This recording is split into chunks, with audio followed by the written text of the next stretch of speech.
Good morning and welcome to the Core Connection. I'm Mira Rubin here with you on Enlightened World Network. And this morning's conversation and topic is second chances and how they give us an opportunity for a reset and to have a fresh start. What a grace and gift that is. So before we get started, let's take a minute or two to get present. And we'll start by taking a deep breath in through your nose and hold it. And imagine clean, crisp oxygen flooding your lungs, flowing into your bloodstream, nourishing all your cells, all your organs, bringing vital life energy to your body and being. And as you exhale any tension, stress, negativity, fatigue. And now let's take another deep breath in through your nose and hold it. This time, imagine brilliant, bright light lighting you up from the inside out, illuminating, electrifying, and energizing all your cells, all your molecules, all your electrons, creating a brilliant beam of light and energy from your heart out into the world. And as you exhale any remaining tension, stress, negativity, fatigue. And now let's press our palms together and vigorously rub your hands together. Feel the friction, the temperature, the pressure, the motion, and the tickling and tingling when you stop. And allow all those sensations to bring you present right here, right now, into this remarkable physical form that enables you to experience life. Welcome, welcome, welcome. Good morning, Rosalind. Welcome. Great to be here with you this morning, and welcome to everybody else who's joining us. Today, we're talking about second chances. And a lot of times in life, there are situations that occur where we don't get a second chance. And when we do, that can be such a gift of grace and renewal. And this topic came about because last night I was on my way to, good morning, Kimberly, welcome. So good to have you here with us this morning. We're talking about second chances and how crisis can also often, or an averted crisis, can provide us with just a whole new opportunity and renewal. And so what happened last night was I was on my way to a birthday dinner celebration for my nephew, and I was driving and I was in where I was supposed to be, and it was emerging like a turnoff, and this big truck came from the left lane to go into this right lane where they weren't supposed to be. And this, I've never seen a truck as big as this truck. I mean, it was like a super long tractor trailer kind of massive truck. And I drive a Mini Cooper. So and this thing, like, he was pushing me out, and honestly, I think there might have been an inch that saved me from getting hit by this guy coming up on the driver's side. And I truly thought, okay, this is it. I'm done. And in that moment, it was so interesting to be facing, okay, this is it right here, right now. And then I managed to stop, and he kept going by me, and it was on a little bit of an angle, and I was sure it was a miracle that he didn't clip the driver's side off my car. And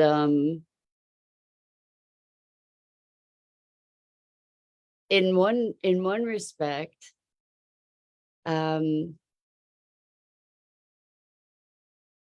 facing that moment, it was really interesting actually, because facing that moment, there was sort of an acceptance, like, okay, this is it. And afterwards, when I've had close calls in the past, which I have, um, there was a lot of emotional or physiological shaking and uh, coming back from it. And it was so interesting to find that I wasn't in that state. I wasn't um, physically overwhelmed by this. I was a little bit more mentally like, oh my gosh, that was really close. But it it it didn't overtake me the way that a situation like that or similar to that in the past may have. But anyway, um, the thing that it makes me think about is when we get second chances, when we get an opportunity, where something looks like it's terminal or irreconcilable or um, creating an outcome that we can't avoid, and that is like a devastating type outcome, and it's averted somehow. There's a opportunity there for a reset. Kimberly says miracles. Kimberly, honestly, I think it was a miracle. I was like, okay, well, I guess I've got stuff to do here still, because there's no way that thing didn't just shred my car. It was so close. I just don't know how I'm still here to talk about it, frankly, but that kind of circumstance, and it can be an illness, it can be um a potential encounter that could be really, really devastating. When we have the opportunity, when these kinds of crises get averted, um it gives us an opportunity to be in a space of gratitude and grace and appreciation. And it also gives us an opportunity to revisit, a direction, perhaps. I don't know that this is necessarily making me look at my life in a different way. Or my choices. It's maybe to say, okay, well, I'm still here, I've still got stuff to do. What's up around that? How maybe can I further that, perhaps? But I know that, for instance, um one of our regulars here has experienced a heart attack and came back from that, and now is present to a whole new lease on life. That it's a second chance, essentially, to rework ourselves, to restart ourselves. And the truth is that we can create, I was thinking of new beginnings as the title for today's topic. We can create a new beginning at any moment. And we can use any reason for that, or no reason at all, to create a new beginning, to give ourselves permission. And so years and years ago, and I know I've shared this before, at one point, I just decided I was going to commit suicide. I had it. And I decided where I was going to do it. And I had this moment of grace that allowed me to step back and say, whoa, girl, maybe you need to get some help. And I did. And I also used that occasion, that awareness, that uh, moment, that choice point as a pivotal point in my life to give myself permission to choose for myself, to start over, to make choices that better served me. And that's when I gave myself permission to go back to school for computer animation and multimedia, which, sparked a light in me at that time. And there weren't very many things that sparked a light. And I gave myself permission to do that because I figured, well, here I was ready to kill myself. So, if I'm here, I might as well live the life I want to live and see what happens. So Rosalind says, your re-entry filled with gratitude and perhaps bravery. I'm curious what virtues surrounded your re-entry. Ooh, that's such a rich question, Rosalind. I think that what arose for me is my work's not done yet. Like there's more for me to do here. I guess I'm meant to stick around to become whatever. Like I'm not finished yet. Somebody wants me here still, is what it felt like to me, as far as and if you're saying virtues, like what energies, like the virtues, the spirits, the guides and whatever, maybe. The biggest thing for me was, I guess there's more to do here. Kimberly says, so thankful you're sharing this and that you're here this morning.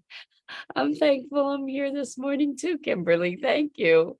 One of the things I thought is how awful that would be. Like as it was happening, like how I didn't want to do that to my nephew. That would be a horrible thing to be coming to his birthday dinner and to have that be the end of me. It would have been a horrible thing for him to have to live with, and I didn't want that to happen. That was very much present for me, is like, no, don't do this to him. Rosalind says, yes, energies, so not being done, more to do. Yeah, that's what showed up for me. And maybe there's, it's interesting because when we talk about there's more to do, second chances to do what, right? Second chance for what? To hopefully be more of who we are. But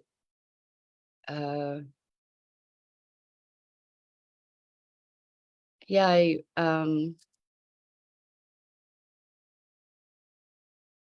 there are times when I'm not so clear what I'm here to do.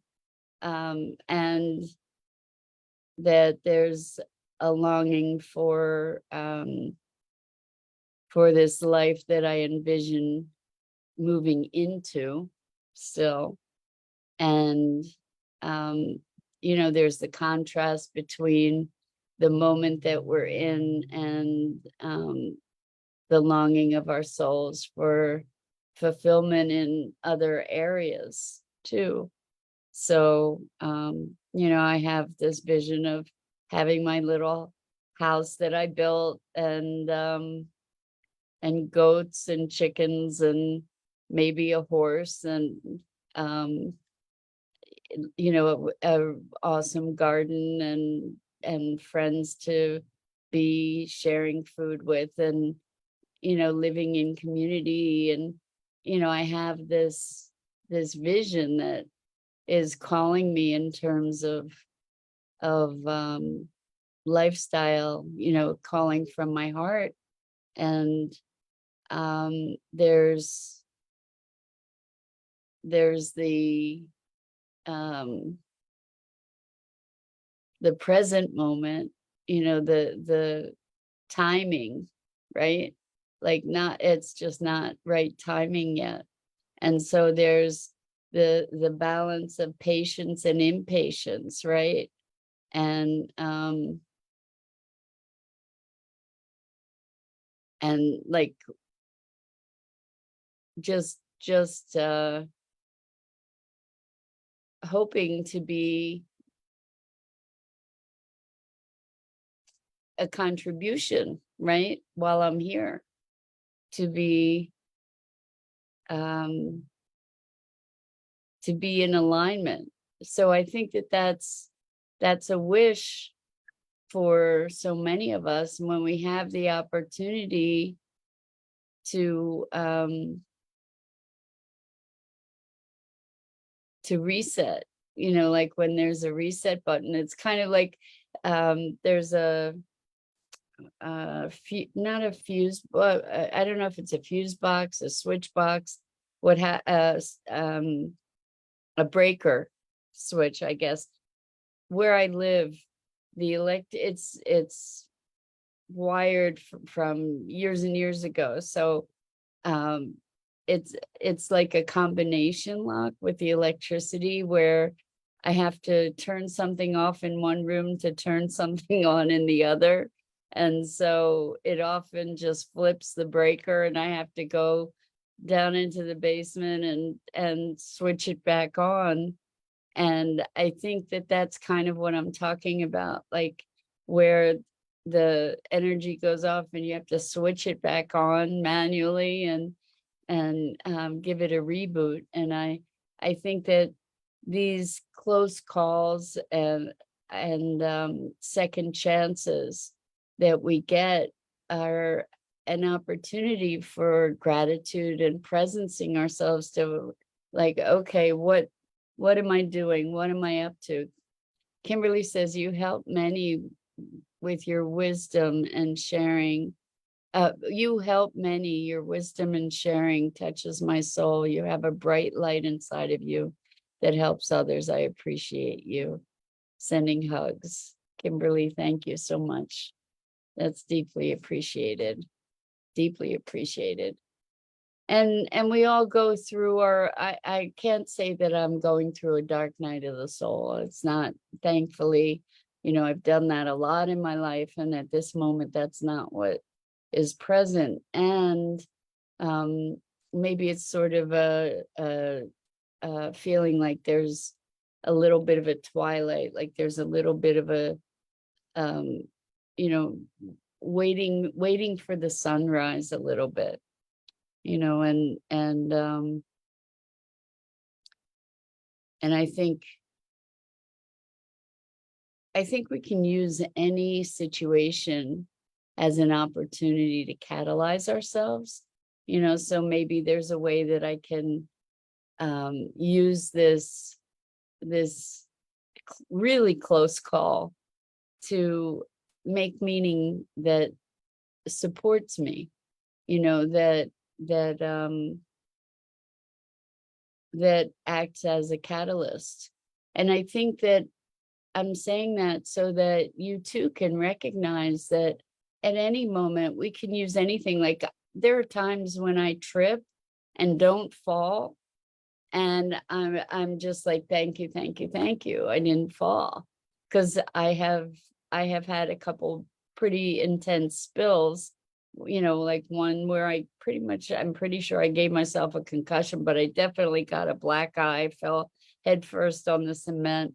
And, so when I trip and don't fall, it's like, thank you, thank you, thank you. Oh, okay, good. So that is a momentary neurological reset to into appreciation, having had that near miss. I mean, it doesn't have to be a life-threatening situation that we use to allow ourselves to reset.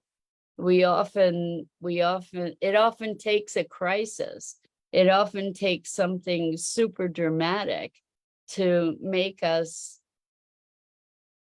redirect or to find renewal. And what if we didn't have to have it be such an extreme before we were willing to pay attention? So I coach the folks that I work with to listen to the whispers of their soul, because what'll happen is it starts in a whisper, like this is an important thing to do or a direction to go or whatever. It starts in a whisper. And if you don't listen, it gets louder. And if you don't listen, it gets louder. And then eventually what'll happen is you'll be given no choice in some way or another. And one of the places that I see that a lot is with folks that are just pushing too hard. You know, they're pushing. Their body is saying enough. Hey, you need a break. Hey, you need a break. Hey, you need a break, until finally, kabang, you get clobbered with an illness or something that just takes you out, and you have no choice but to rest and relax, you know, or your body is saying slow down, and you don't pay attention, and then something happens that slows you down. And I think that I've experienced that enough in the past that when I get those messages, I listen. You know, sometimes it's like, just rest, and I will spend a day in bed, literally, when I'm not sick. And that way I don't get sick, because I've taken care of myself and I've listened and given myself what I needed on the way, so that I didn't have to escalate. The whole thing didn't have to escalate to a point of crisis. And when we don't pay attention, you know, we end up paying the piper, you know, like it's a matter of being conscious. So Rosalind says experiences that can accelerate soul journey, perhaps slowing down is an experience we can cultivate regularly.